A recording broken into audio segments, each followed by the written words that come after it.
The Skyrider's smoke hadn't even dissipated when I heard her scream from the country club's garden. 25 years of marriage going up in smoke, just like those damning words hanging in the crisp October air over Greenwich, Connecticut. My name is Jack Morrison. I'm 54 years old, and I've spent my life planning for every contingency except my wife's betrayal. 30 years in special ops and private security taught me that the worst threats often hide in plain sight. I should have known better. That morning started like any other at Morrison Security Solutions. My team was prepping for a high-stakes client meeting in Manhattan when Frank, my regular taxi driver, dropped an intel bomb that would change everything. "Your Mercedes is still in the shop, Mr. M?" Frank adjusted his rearview mirror, his eyes meeting mine. The scruffy ex-journalist hadn't shaved in days, but his mind was sharp as ever. Third day. Victoria's been taking it to that new mechanic in New Canaan. I checked my tactical watch, 0700 hours. Funny thing about that shop. Frank navigated through morning traffic with practiced ease. "Saw your car there yesterday. Parked tight, but no mechanics around. Just that guy from the private school, you know, the one who runs the dad's committee." I kept my face neutral, but my mind was already running scenarios. Daniel Cooper, single dad, PDA poster boy, and apparently now a regular around my wife's Mercedes. That's so. Word at Martha's Cafe is he's been organizing a lot of school events lately. "Your wife's quite the volunteer these days." Frank's tone was casual, but the message hit like a round of 5.56. The rest of the ride was silent.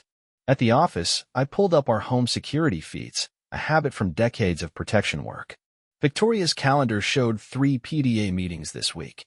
Our joint account had charges from Martha's Cafe, always around 2 p.m., always on days with school meetings. My team was discussing perimeter security for a Saudi prince when my phone buzzed. A text from Victoria. "Working late on charity event. Don't wait up." The timestamp matched her usual cafe time. "Sir." My deputy, Roberts, was waiting for input on the Saudi op, "Your call on the rotation schedule." I pocketed the phone, compartmentalizing like I'd done in combat zones. "Double the night team. I need to handle something personal this afternoon." The team didn't ask questions. They knew better. Martha's Cafe sat on a quiet corner in Greenwich's old district. The owner herself was wiping tables when I walked in, dressed in civilian clothes instead of my usual tactical gear. Jack Morrison, as I live and breathe. Martha's smile was genuine, but her eyes held something else. "Haven't seen you in here for ages. Your wife was just..." She caught herself, glancing at the corner table by the window. "That her regular spot?" I kept my voice level, noting the 2 coffee cups still on the table, one with a smudge of Victoria's signature red lipstick, the other black, no cream. Martha hesitated. "Jack, you know I don't gossip about my regulars." "Not asking you to, Martha." I slipped her 100. "Just need to know if the private school crowd comes here often." She took her time wiping the table, speaking low. "Daniel Cooper started coming in 3 months ago. Same time as Victoria's volunteer work picked up. They sit at that table, heads close, lots of touching. They think nobody notices, but in my 30 years running this place..." She shook her head. "Never seen planning a school fundraiser require so much hand-holding." I ordered a black coffee, standard procedure. Sat at the counter, ran the math. 3 months of meetings. Private mechanic visits. Late-night charity work. The evidence was stacking up like brass casings on a range. Roberts met me at the office at 0500 the next morning, carrying a duffel bag of surveillance gear. "Everything's clean, sir. Untraceable." He laid out the equipment with military precision: micro cameras, audio devices, GPS trackers. Standard kit for high-risk protection details, now being deployed for a different kind of security breach. "Keep this off the books," I said, checking each piece. "Team doesn't need to know." Roberts nodded. He'd been with me since Kandahar, understood the meaning of operational security. The GPS tracker went on the Mercedes that evening. Victoria was in the shower, getting ready for another late meeting. I took 10 seconds to secure it under the rear wheel well. Clean, professional, like placing a beacon on a target vehicle. The thought made my stomach turn, but I pushed it down. Intel first, emotions later. The next week was a study in patience. I watched the GPS pings from my office computer. The car made regular stops: school, cafe, then the mechanic in New Canaan. Always the same pattern. Always when Daniel Cooper's black Audi was parked nearby. I had Roberts' running plates and surveillance.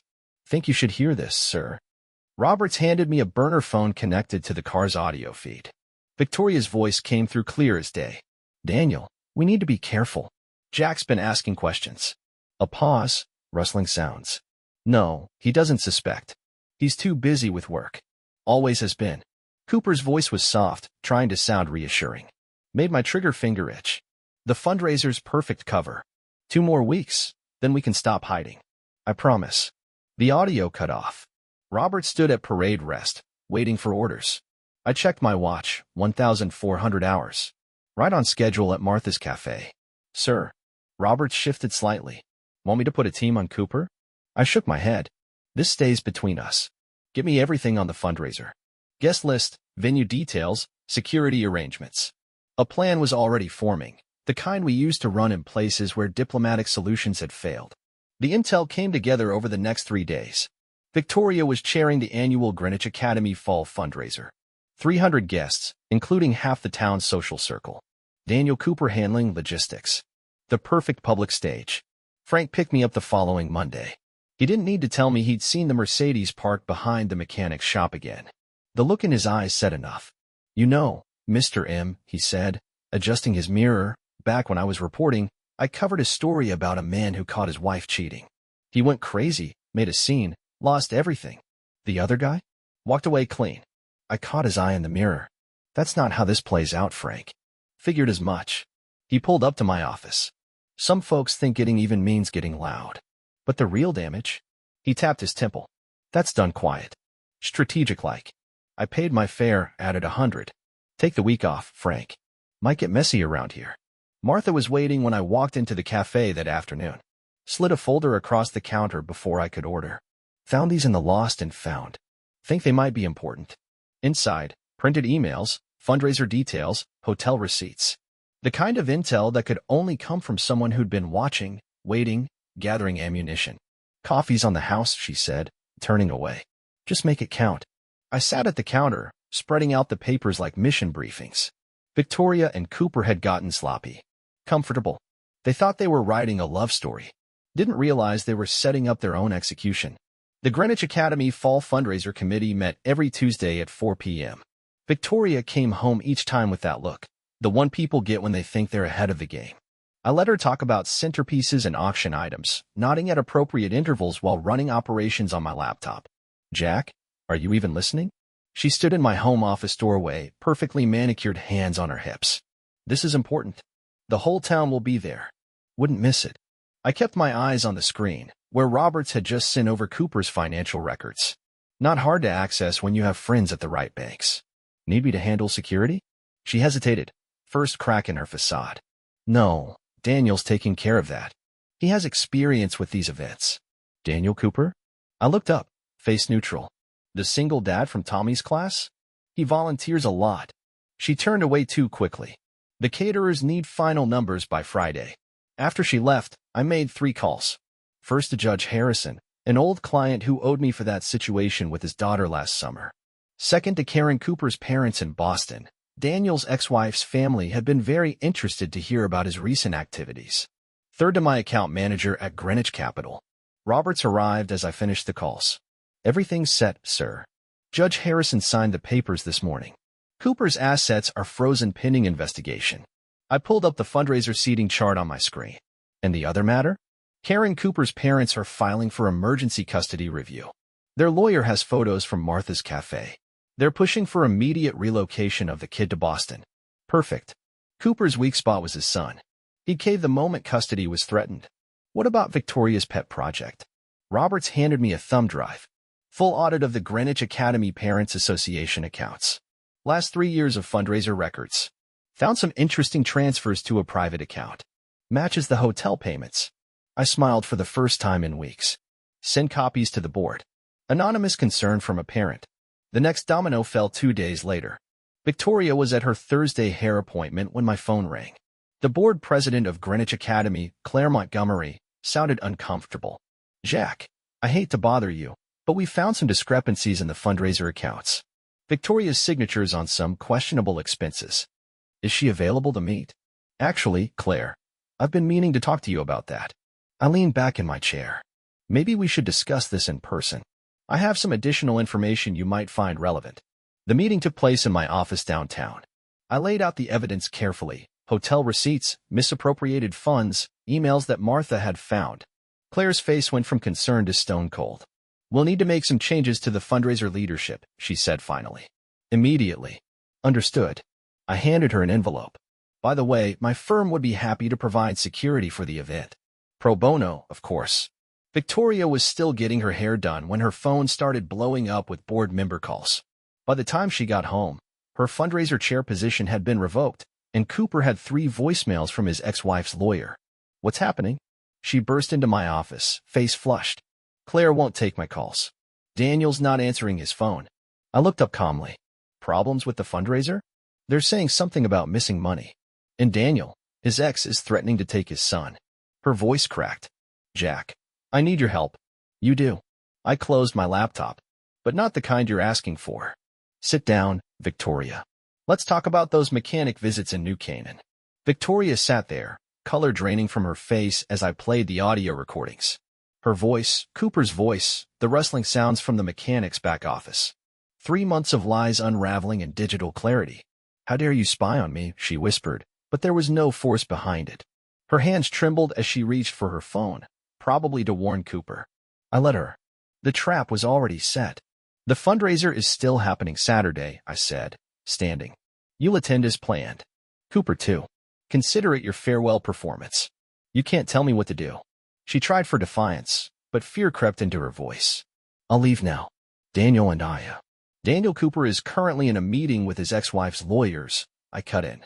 "Seems they've got evidence he's an unfit father. Hotels during school hours, misappropriated fundraiser money.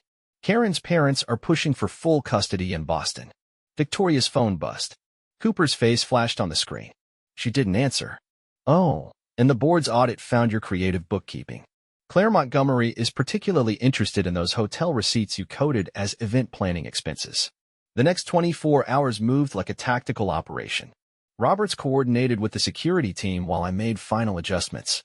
Victoria stayed home, making desperate calls to Cooper that went straight to voicemail.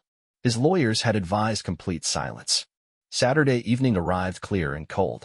The Greenwich Country Club ballroom filled with the town's elite, doctors, lawyers, old money families who'd known us for decades. Victoria stood by the entrance, playing hostess despite her removed chairwoman status. Her smile was fixed, eyes darting to the door every time it opened. Cooper arrived late, face gray. His son was already on a plane to Boston with Karen's parents. He wouldn't meet Victoria's gaze. "Jack." Frank appeared at my elbow, dressed in an ill-fitting suit instead of his usual cab driver gear. "Everything's in place. Judge Harrison just arrived." I nodded, checking my watch. "Start the video in 10 minutes. Right after Claire's opening speech." The lights dimmed for Claire's welcome address. Victoria and Cooper stood at opposite ends of the room, trying to look natural. They had no idea that every person here had received an anonymous email that morning, detailed evidence of their affair, the financial misconduct, all of it. The community they tried to fool was now the audience to their downfall. Claire's speech ended. The presentation screen lit up, not with fundraiser photos, but with surveillance footage. Victoria and Cooper at Martha's Cafe. Hotel security cameras. Bank statements. Emails. Their secret life played out in high definition for all 300 guests. The room went silent. Then the whispers started. Victoria ran for the door. Cooper stood frozen, watching his reputation dissolve in pixels and murmurs. Judge Harrison moved to block the exit, papers in hand. "Mrs. Morrison," he called out, voice carrying across the shocked crowd. "These divorce papers need your signature. Unless you'd prefer to discuss the fund misappropriation with the board's lawyers." She signed without reading, hands shaking. Her perfect blowout was coming undone, mascara smearing as reality set in. The crowd parted as she fled, designer heels clicking on marble floors. Cooper tried to approach me, probably to beg or threaten. Robert stepped in smoothly. "Sir, your ex-wife's attorneys are on the line.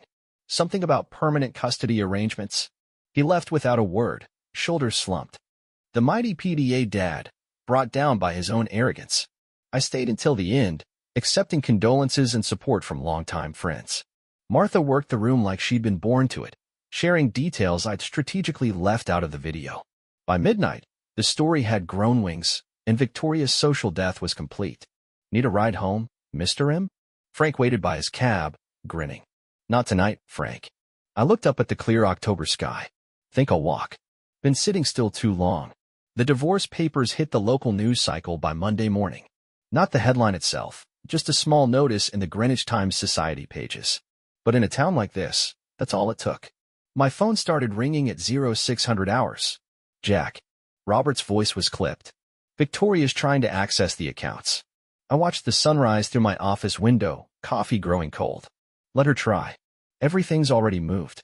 The lawyer meetings were quick, efficient. Victoria's name was on the fundraiser misconduct. The prenup was ironclad. She walked away with her car and her clothes, the same Mercedes that had started this whole thing. Fitting. "You've destroyed me," she said at the final signing. Her designer outfit couldn't hide the defeat in her posture. "I'll have nothing. You had everything." I didn't look up from the papers. A family. Respect. A husband who covered your shopping sprees and looked the other way when you maxed out credit cards. You traded it for hotel meetings with a PDA dad. Cooper surfaced 2 weeks later, calling from a Boston payphone. His voice had lost that soft, caring tone he used to win over school moms. "My son won't speak to me," he said. "Karen's parents are pushing for supervised visits only. My reputation is exactly what you earned." I cut him off. "Your ex-wife's lawyer has photos of you using school funds for hotels. Want to guess how the Boston private schools will react to that?" He tried threats next. "Had some dirt on my business," he claimed. "Knew things that could hurt me." I let him talk himself out. "Daniel," I said finally, "you're speaking to someone who's handled security for people who make actual threats. Walk away. Focus on whatever visitation rights you have left." The Greenwich Academy board moved fast. New leadership, external auditors, complete overhaul of the parent association. Claire Montgomery called to offer me a position on the finance committee. "The parents trust you, Jack," she said. "You handled this with discretion." I declined politely. Had bigger plans in mind. Martha's Cafe became command central for the town's reaction. Every morning brought new details, each one carefully curated and timed. Victoria's social circle evaporated. Cooper's business contacts disappeared. The community chose sides exactly as predicted. You know what I like about this? Frank picked me up for a client meeting, 3 weeks after the fundraiser. Nobody had to raise their voice. No messy scenes. Just quiet, complete removal. I smiled. Like a tumor. Exactly. He navigated through morning traffic. "Speaking of removal, heard your ex tried joining that country club in Stamford. Board turned her down cold. Something about character requirements." The news didn't surprise me. Victoria's attempts to rebuild her life kept hitting walls I'd carefully constructed months ago. Private schools wouldn't touch her. Charity boards rejected her applications. The Greenwich social scene treated her like kryptonite. Roberts brought the final confirmation at month's end. A thick folder landed on my desk: surveillance photos, bank statements, social media monitoring. Victoria was moving to Arizona. Cooper had taken a job in Seattle, supervised visitation scheduled once a month. "Clean exit, sir," Roberts said. "No loose ends." I closed the folder. Had the team prepped the Boston expansion plans? Time to grow the business. That evening, I walked through my house, systematically removing traces of 25 years. Wedding photos, holiday cards, society page clippings. Not in anger, just tactical cleanup. The movers would come tomorrow for the furniture she'd left behind. Everything was going to women's shelters in New Haven. The doorbell rang at 8. Judge Harrison stood on the porch, scotch bottle in hand. "Thought you could use this," he said. "Divorce papers were filed today. You're officially free." We sat in my study, drinking quietly. The judge had done this before, helped other men navigate similar betrayals. He knew the value of silence. "You did it right, Jack," he said finally. "Most guys get emotional, make scenes. You treated it like an operation. Clean. Professional." I swirled the scotch, watching amber lights dance. "In my line of work, Judge, emotions get people killed. Problems need solutions, not reactions." He nodded, understanding. We finished the bottle as October turned to November, planning my company's expansion and never once mentioning the people we'd erased from Greenwich's social map. The Boston office of Morrison Security Solutions opened in January, just as the first real snow hit New England. Clean slate, fresh territory. Roberts handled the Greenwich operations while I built something new, something bigger. "Your 9 o'clock is here, Mr. Morrison." My new assistant, Saracen, stood in the doorway. Ex-military intelligence, sharp as a combat knife. "Boston Herald wants to profile the company." I checked the time, 0857. She was always ahead of schedule. What's your assessment? Food critic doing a business piece? She raised an eyebrow. Unusual angle. Might be worth exploring. The reporter, Catherine Mills, wasn't what I expected. Combat boots under professional dress, notebook filled with actual notes, not just show. She'd done her homework on military contracts and private security. Most people expanding into Boston go tech or biotech, she said, studying my office layout. Every exit visible, clear lines of sight. Why private security? Because tech can't stop a bullet, I said. And Boston's old money needs new protection. She smiled, recognizing the quote from her own article on embassy security. You read my work. I read everything about potential contacts. I met her eyes. Including your piece on restaurant security after that shooting at Le Grande last month. Ah. She closed her notebook. So you know I'm mainly a food critic who occasionally covers security issues. Which makes you interesting. I checked my tactical watch. Have dinner with me tonight. Professional discussion only. I have some thoughts on restaurant security you might want to hear. The next few months moved fast. Morrison Security landed 3 major contracts. Catherine's article led to speaking engagements at security conferences. Boston's elite started calling, worried about the same things Greenwich's had been. But here, I was building something new, untainted. Sarah managed the office expansion with military precision. Governor's office called again, she reported one morning. They want a consultation on estate security. Schedule it. I was reviewing plans for a new client's panic room. And Sarah? Good call on the Herald piece. March brought the Le Grande contract. Catherine had introduced me to the owner after her follow-up article on high-end restaurant security. Now we were redesigning protection protocols for every major restaurant group in Boston. Your security suggestions saved Marco's business, Catherine said over dinner at Le Grande. Professional meetings had become regular events. He was ready to close after the shooting. People need to feel safe to enjoy luxury. I studied the restaurant's new layout. Clear sight lines to all exits, panic buttons disguised as wine list tablets. Speaking of safety, there's a security conference in Chicago next month. Consider this a professional invitation to cover it. She set down her wine glass. Just professional? For now. I kept my voice level. I don't mix business with personal. Not anymore. Good. She pulled out her notebook. Because I'm covering it for the Tribune, not the Herald. Took a new job. Starting next month. The Chicago conference changed things. Catherine's coverage of my keynote speech went national. Morrison Security expanded to 3 more cities. And somewhere between security briefings and late-night strategy sessions, professional became personal. Your ex-wife sent a letter, Roberts reported during my monthly Greenwich check-in. Return address is Phoenix. Shredded. I was reviewing plans for the Chicago office. Any other business? Sir. He hesitated. Cooper tried reaching out through LinkedIn.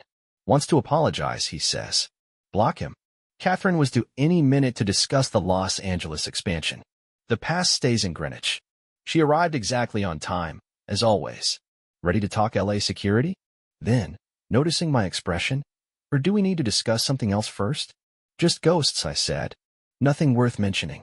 We worked late that night, planning Morrison Security's West Coast strategy. Catherine understood the business side as well as the protection angles now. She'd seen enough security operations to know the industry's weak points. You're building an empire, she said, reviewing the expansion projections. No. I looked at the woman who'd walked into my office with combat boots and real questions, who'd never once asked about Greenwich or the past. I'm building a future. The LA plans took shape on my desk, clean and precise as a tactical map. Tomorrow, I'd fly out to scout locations. Catherine would cover the trip for her security column. Sarah would run the Boston office with military efficiency. Everything in its place. Everything earned, not taken. Everything built on solid ground, not secrets. I locked up the office at midnight, Catherine waiting by her car. Need a ride? She asked. Professional courtesy only, of course. Professional, I agreed, thinking of Greenwich, of Martha's Cafe, of all the ways people deceive themselves. Until we decided something else. She smiled, understanding the weight of careful choices. One step at a time then. Like building an empire. No, I said again, getting in the car. Like building a life. 1 year to the day after the Greenwich fundraiser, I stood in my Boston high-rise office, watching the city lights compete with a brilliant October sunset. Morrison Security had grown to 5 major cities, with contracts that made the Greenwich operations look like a security guard practice run. Roberts appeared in the doorway, face set in that expression that meant interesting intel. "Sir, thought you'd want to see this." He laid 3 items on my desk: a newspaper clipping, a court document, and a surveillance photo. The clipping was from the Arizona Republic. Victoria's new real estate business had gone bankrupt. Turned out Greenwich connections didn't mean much in Phoenix, and her reputation had followed her west. The court document showed Daniel Cooper had lost his final custody appeal, supervised visits cut to 4 times a year. The surveillance photo showed him leaving a Seattle dive bar at noon on a Tuesday, unshaven, wearing the same clothes as the day before. Satisfying reading, sir? Roberts knew the answer. File it away. I turned back to the window. Ancient history now. My phone buzzed. Catherine. Turn on CNBC. Now. The wall screen lit up just in time to catch the headline. Morrison Security Solutions acquires major West Coast competitor, largest private security merger of 2025. Catherine's voice held that mix of professional pride and personal satisfaction I'd grown to appreciate. LA Times wants an exclusive on the merger. Told them they could get it over dinner at Le Grande tonight. Your schedule clear. Clear enough. The stock ticker showed our share price jumping. Professional dinner? Started that way. She paused.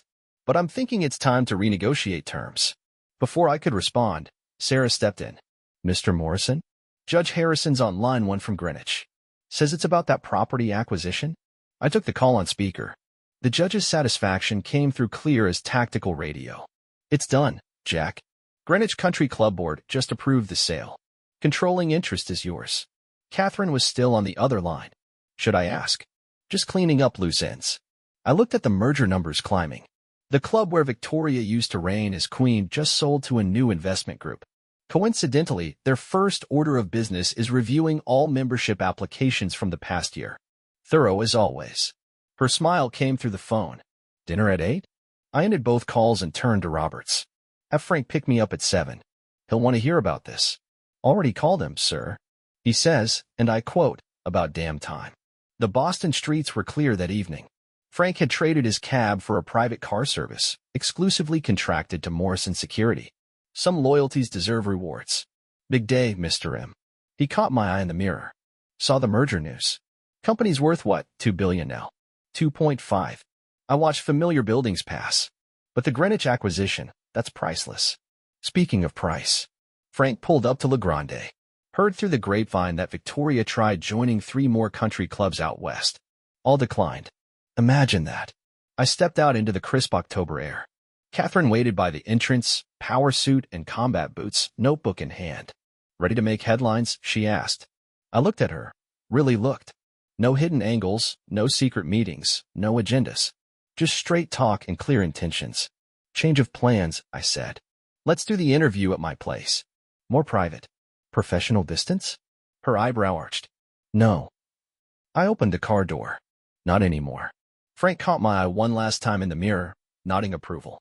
He'd seen the whole story unfold, from that first suspicious drive to tonight's victory lap. The old newsman knew how to spot a satisfying ending. As we drove through Boston's glittering streets, my phone buzzed one last time. A text from Martha back in Greenwich. Country Club Membership Committee meets tomorrow. Victoria's Arizona application just happened to cross my desk. Don't worry, I'll handle it. Coffee's still on the house whenever you visit. I turned off the phone. Tomorrow would bring new acquisitions, new security contracts, new challenges. But tonight was for celebrating victory, not just survival, but complete and total domination. Professional. Strategic. Perfect.